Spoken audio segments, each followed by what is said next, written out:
বেলাল রাদিয়াল্লাহু তাআলা বড় আশিক ছিল। হাবশি বেলাল কালো ছিল, চেহারা কালো ছিল ঠিক, কিন্তু বাবাজি ভালোবাসায় ভরপুর ছিল রে। চেহারা কালো ছিল, ইমানে ভরপুর ছিল। চেহারা কালো ছিল, ভিতরে নূরে ভরপুর ছিল। যার আজান দিলে রে আরশে আজিম পর্যন্ত পৌঁছে যেত। আর জোরে বলি, যার আজান দিলে আরশে আজিম পর্যন্ত পৌঁছে যেত। যে ব্যক্তি হাত বললে আরশের মালিক জবাব দিত, তাকে সালাম জানাত। আর যদি বলি হযরত বেলাল রাদিয়াল্লাহু তাআলা নুকি বাবাজি গলার মধ্যে রশি লাগায় টানে হেসরায়, উনি আহাত আহাত বলে বলে ডাকে। আবু বকর সিদ্দিক বলে, বেলাল জোরে জোরে দরকার নাই, আস্তে আস্তে বলো রে। আস্তে বলল, আল্লাহ শুনি।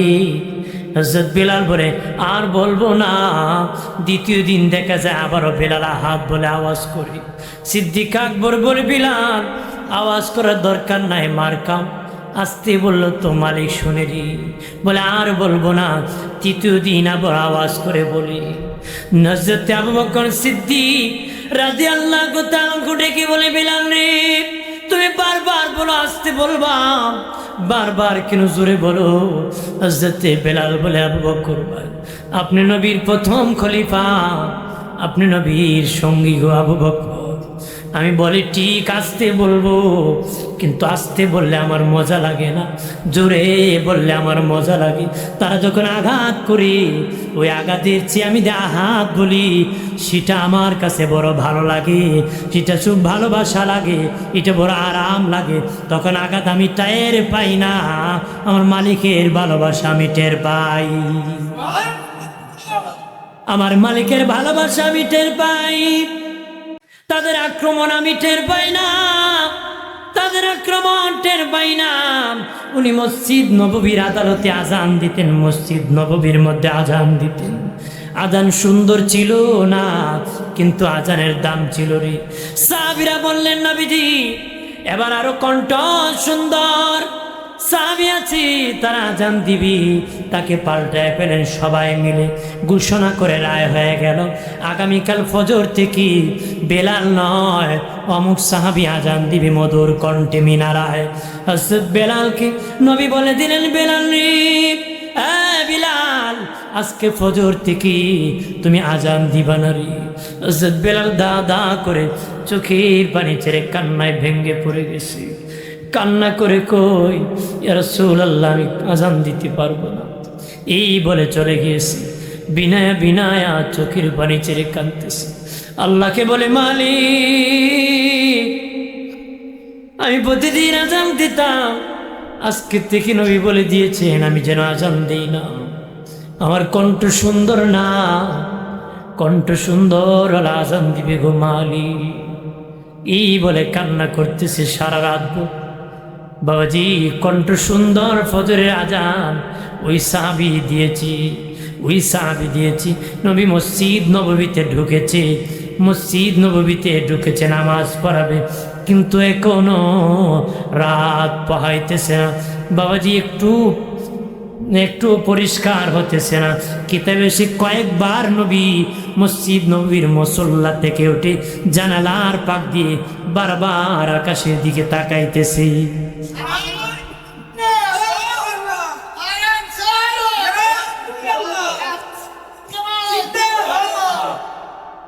নবী কয়েকবার জানালার পাকে দিয়ে তাকাইছেন, আকাশ কেন সাদা হইতেছে না?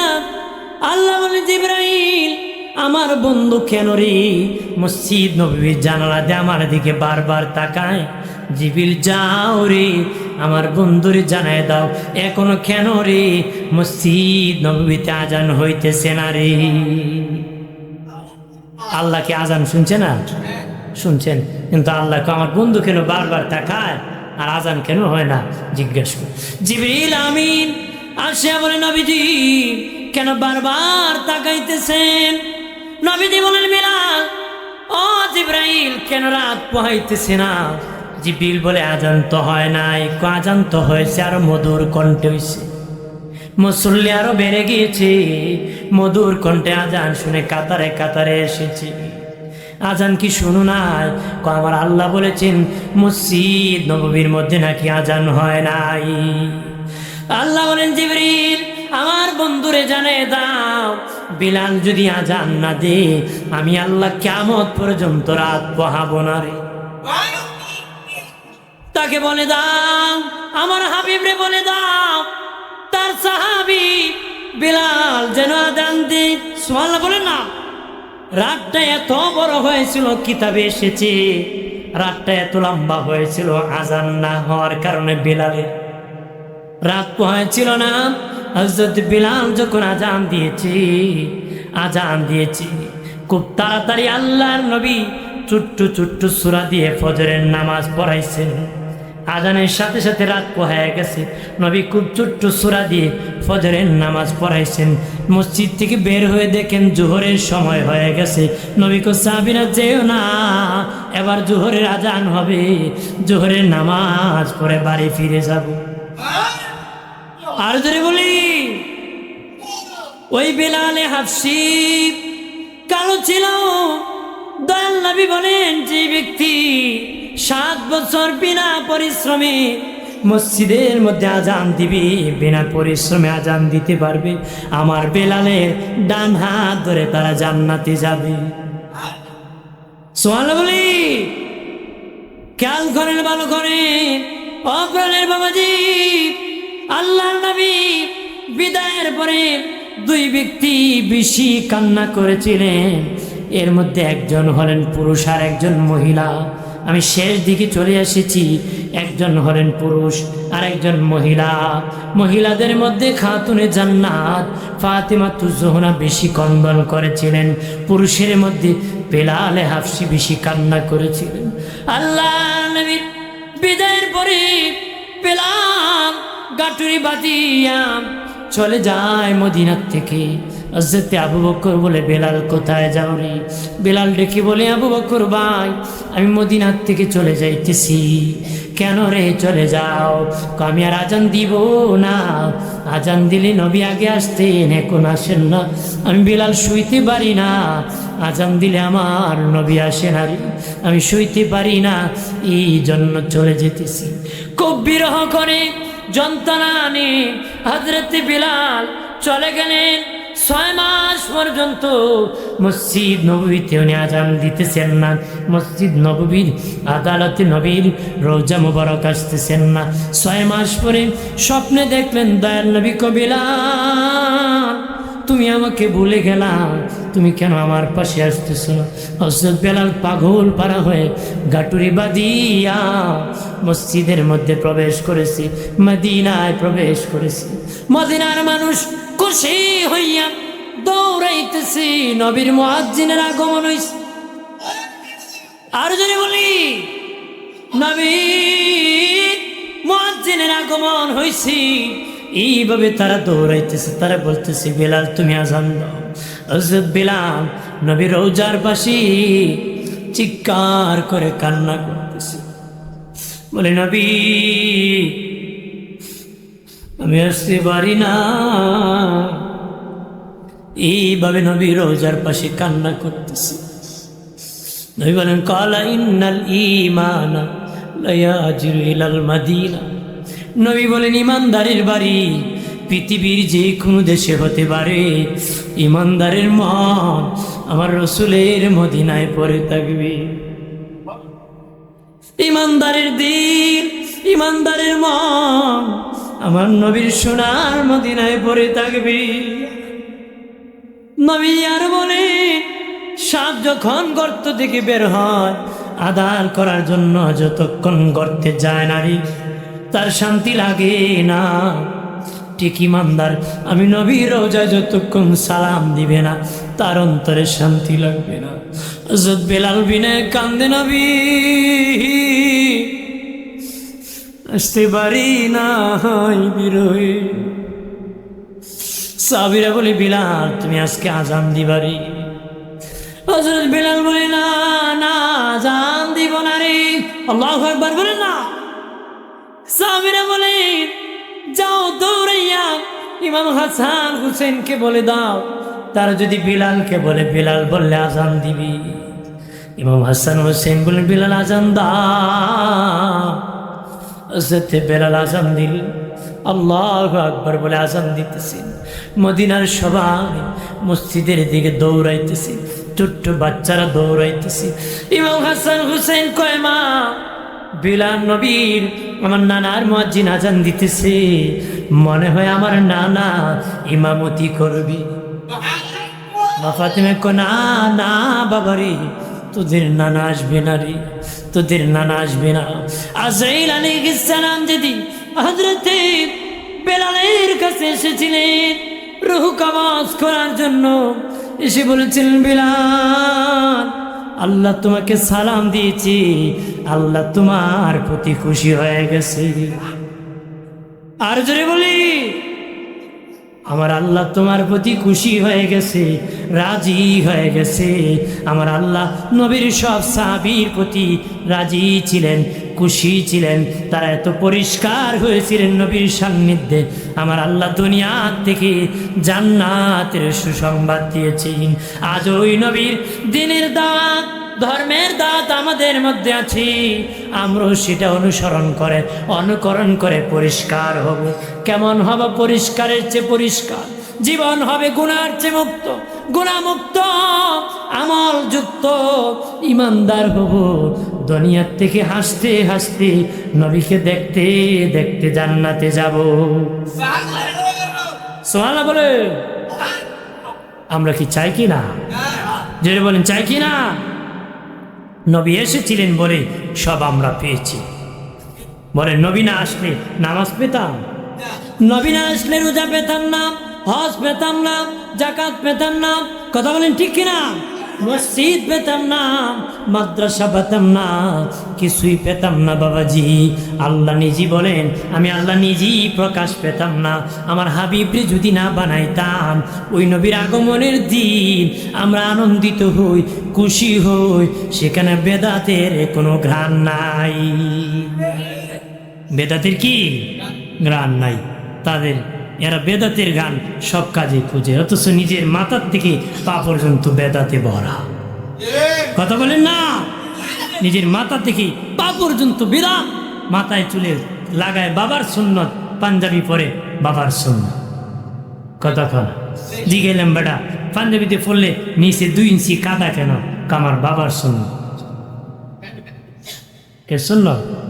এরা নাকি ভারতের কোন বাবা 2 ইঞ্চি নিচে কাটটা দিত, এই জন্য এরা গুল পরে না, ওই লম্বা পাঞ্জাবি পরে মাথায় 2 ইঞ্চি কাটটা দেয়। বলে নবীর সুন্নত না বাবার সুন্নত?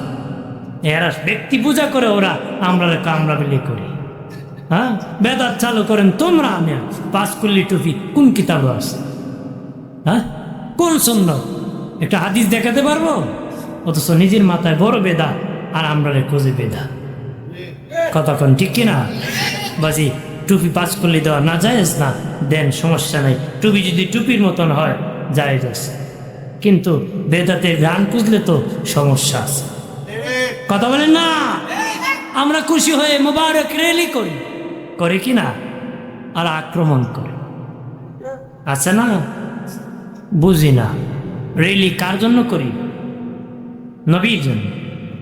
নবীরটি আল্লাহর জন্য, নবীর সন্তুষ্টি আল্লাহর সন্তুষ্টি। নবীর আগমনে আমরা রেলি করি। আক্রমণ কি আমাকে করে না নবীরে করে? কথা শোনা, নবীরে করে।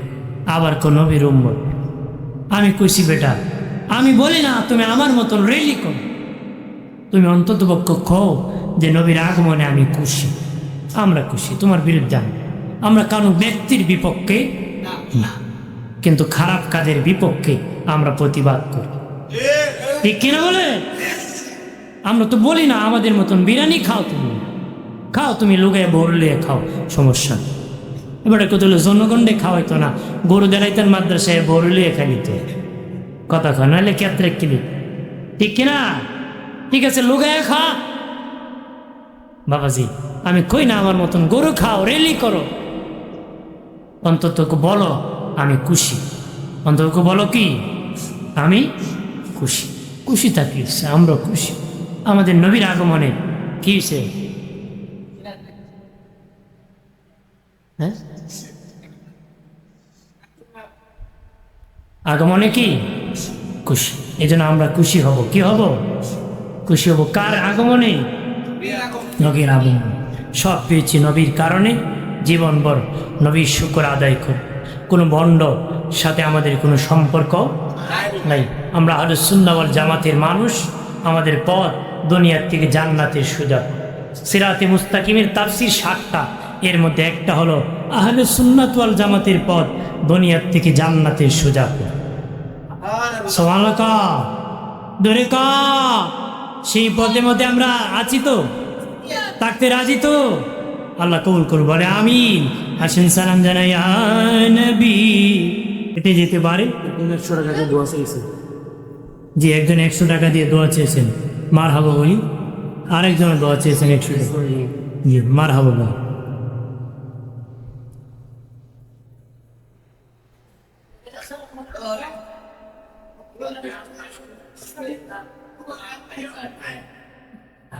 জি, দোয়া বলি।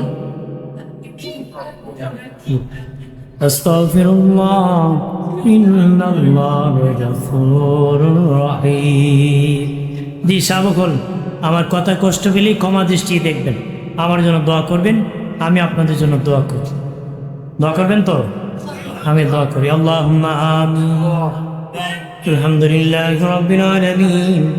الصلاة والسلام على سيد الأنبياء والمرسلين وعلى آله وصحبه أجمعين। رب العالمين আল্লাহ তাআলা পবিত্র ঈদে মিলাদুন নবী সাল্লাল্লাহু আলাইহি ওয়াসাল্লাম উদযাপন উপলক্ষে আজকের এই মাহফিলের আখিরি ফরিয়াদ আমি দুটো হাত বাড়াইলাম। শুরু থেকে শেষ পর্যন্ত ভুল বিয়াদবি মাফ করে দাও। হাদিয়া স্বরূপ দয়াল নবীর খেদমত শরীফে কবুল ফরমাও। তামাম আম্বিয়া কেরাম, সাহাবায়ে কেরাম, তাবিঈন, তাবে তাবিঈন, খুলাফায়ে রাশিদিন, আশরায়ে মুবাশশিরিন, উম্মাহাতুল মুমিনিন, খাতুনে জান্নাত ফাতেমা, ইমাম হাসান, হুসাইন, জাইনুল আবিদিনদের আরওয়াহ কবুল ফরমাও। পাদ্রিয়া, সিস্টার, নকশবন্দিয়া, মুজাদ্দিদিয়া, 4 তরিকার ইমাম, 4 মাযহাবের ইমাম, 360 আউলিয়ার শিরোমণি হযরত শাহজালাল ইয়ামানি, ওনার সঙ্গী সাথী যত বুজুর্গানে দিন যে যেখানে আরাম ফরমাইছুন প্রত্যেকের নামে নামে পৌঁছায়া দাও। বলতলি জমিনে মসজিদের পাশে আল্লাহর ওলি সাহেব কিবলা রহমতুল্লাহ আলাইহি শুয়ে আছেন। আল্লাহ, আল্লাহর ওলি রুহে তুমি পৌঁছায়া দাও। আল্লাহ, ওনার যত খলিফা রয়েছেন প্রত্যেকের রুহে তুমি পৌঁছায়া দাও। রব্বুল আলামিন, আল্লাহ তাআলা, এই জামাতে অনেকের আদরের মা না, অনেকের আদরের বাবা না। আমার মা বাবার জীবনের গুনাহগুলো ক্ষমা করো। মা বাপ থাকতে আমরা বুঝি না আল্লাহ, আমরা তারা থাকতে কদর বুঝি না। তারা বিদায়ের পরে বুঝেছি তারা কেমন জিনিস ছিল। ও মালিক, আপনার ওই মা বাবারে তুমি ক্ষমা করো। তারা বড় আমরা আদর করছুন, তুমি তারারে আদর কইরো। তারা আমরা বড় মায়া করছুন, আল্লাহ গো তুমি তাদেরকে মায়া কইরো। আমরা দাদা দাদি, নানা নানি, চাচা চাচি, ফুফি খালা ফুফু, আত্মীয় স্বজন, পাড়া প্রতিবেশী, হকদার দাবিদার, মায়ার মানুষ, মহব্বতের মানুষ, মুহিব্বিন, পরিচিত অপরিচিত, বন্ধু বান্ধব, মুরব্বিয়ান, মুসল্লিয়ান, হাজি গাজী, মুফতি, মুহাদ্দিস, ইমাম, মুয়াজ্জিন, মুসল্লিয়ান, ইমাম, খতিব, আল্লাহ প্রত্যেকের জীবনের গুনাহ খাতারে ক্ষমা করুন। এই মাহফিল সাজাইতে টাকা দ্বারা, বুদ্ধি দ্বারা, শ্রম দ্বারা, পরামর্শ দ্বারা যে যেইভাবে সহযোগিতা করেছেন কবুল করো। প্রবাসী সব বন্ধুরে কবুল করো। চাকরিজীবী বাবা সকলরে কবুল করো। ব্যবসায়িকরে কবুল করো। কৃষি কাজ করে সকলকে কবুল করো। শিক্ষার্থী, পরীক্ষার্থী, ফলপ্রার্থী সকলরে কবুল করো। আল্লাহ রব্বুল আলামিন, মসজিদের ইমাম সাহেবগণদেরকে কবুল করো। মাদ্রাসার হুজুরদেরকে কবুল করো। যুবক বন্ধুরা মহব্বত করে দাওয়াত করেছে, ওই ভালোবাসার কিয়ামতে নাজাতের উসিলা করো। আল্লাহ তাআলা, চন্দ্র যতদিন থাকবে, সূর্য যতদিন থাকবে, ওই মিলাদুন নবীর মাহফিল তুমি কায়েম রাখো। আল্লাহ এলাকার যত মাইত কবরে ক্ষমা করো, আমরা তুমি নেক হায়াত বাড়াইয়া দাও, পর্দানিশী মা বোনদের নেক হায়াত বাড়াইয়া দাও, মনে নেক বাসনা পূরণ করে দাও, জালিমি খলতের জুলুমের থেকে আমরা বাঁচাও আল্লাহ তাআলা, খারাপের খারাপ ইতি বাঁচাও, দুষ্টামির থেকে বাঁচাও, আযাব গজব থেকে বাঁচাও, যারা বিমারি শিফা হাজেলা কামেলা নসিব ফরমাও, যাদের মেয়ে বিয়ে দিতে পারে না বিয়ের ব্যবস্থা করে দাও, যার যে ঝামেলা আছে তুমি দূর করে দাও রব্বুল আলামিন। আল্লাহ তাআলা এই মাহফিলের উসিলায় জীবনের গুনাহগুলি ক্ষমা করে দাও, ইচ্ছে জাগে আমাদের যেতে মদিনা, ইচ্ছে জাগে চুমুকেতে সোনালি রওজা, সারা বছর অনেক জিয়ারত করেন, জিলহজ মাসে হাজিরা হজ পালন করি, আমরা গদমে কোনো যেতে পারি না, ইচ্ছে জাগে চুমুকেতে সোনালি রওজা, মতের বিছানায় শুয়ে যাব আজরাইল আসবে রূহ নেওয়ার জন্য, শয়তান আসবে ঈমান নেওয়ার জন্য, ওই কঠিন মুসিবতের সময় দয়াল নবীর দেখাইও জবানে ঈমানি মধুর কালেমা পড়াই দিও লা ইলাহা ইল্লাল্লাহু মুহাম্মাদুর রাসূলুল্লাহ।